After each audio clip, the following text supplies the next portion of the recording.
क्योंकि आपने कार्यभार संभाला, पहले ही वित्त आयोग ने काम किया है, क्या कुछ डिफरेंस नजर आया या किस तरह से? ये मैं कह सकता हूँ कि बहुत, क्योंकि मार्च के बाद जैसे वित्त आयोग 1 सितंबर को बना और आज 2 अक्टूबर है, 1 महीने के अंदर अंदर हमने अंतरिम रिपोर्ट तैयार करके पेश करने का काम किया है। अप्रैल से अब तक इसके कारण से जो फंड की रिलीज थी उसकी दिक्कतें हैं। आप एक चीज को करेक्ट करवा दो।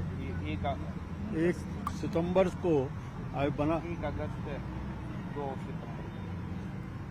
हाँ, 1 अगस्त को राज्य वित्त आयोग बना था और 2 सितंबर को हमने रिपोर्ट प्रस्तुत राज्यपाल महोदय को की है।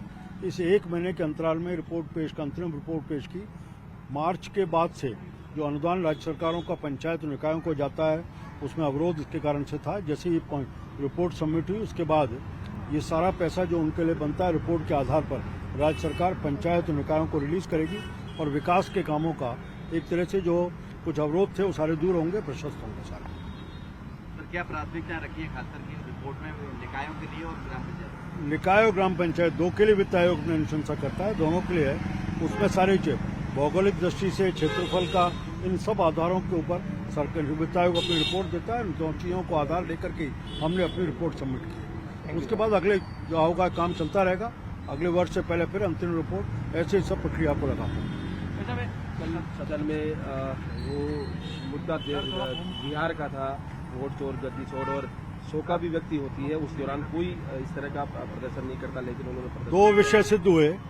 कांग्रेस पार्टी हमारे जो दिवंगत पुराने सदस्य उन सबको शोकावृत्ति का विषय हो उसमें अवरोध डालने का प्रयास किया, और देश भर में और अंतर्राष्ट्रीय स्तर पर भी ऐसे कुछ लोग जो देश और समाज अंतर्राष्ट्रीय स्तर पर मानवता के नाते जिनका विषय रहता है, उनकी शोकावृत्ति में उन्होंने शामिल होकर के गलत संदेश दिया।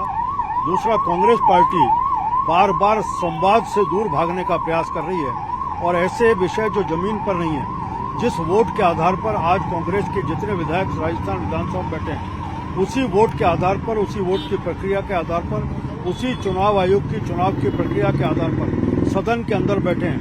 खुद जब बैठे हैं तो उसमें तो वोट ठीक है, लेकिन बाकी के ऊपर वोट चोरी का आरोप लगाना, ये वो कांग्रेस